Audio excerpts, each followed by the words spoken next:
Huwag po kayong maniniwala kay Attorney Melvin Matibag dahil po yan ay bobo. Tanga po yan, hindi niya alam ang kanyang ginagawa. Huwag po kayong maniniwala kay Attorney Melvin Matibag dahil po yan ay bobo. Tanga po yan, hindi niya alam ang kanyang ginagawa. Very unfair naman na tawaging kabobohan ng katangahan ng NBI na maglabas ng mga dokumento na matitibay. Ang nakikita po kung ang kabobohan ng katangahan sa pangyayaring ito, ay yung idadamay mo ang iyong pamilya sa isang illegal na gawain at tapos you will cry na pinupolitika ka. Yung pong kanyang pagdadamay, pag-aakusa tungkol sa mga flood control na pati ang aking pamilya idadamay, kung meron po siyang malinaw na ebidensya, magkaso siya.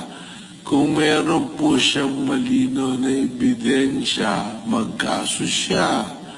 Kung tingin din po nila, gaya ng sinasabi ng kanyang abogado doon na ginigipit si Mike Defensor, ay kasuhan po nila ang NBI, kasuhan po nila ako. Huwag na idamo yung ibang NBI.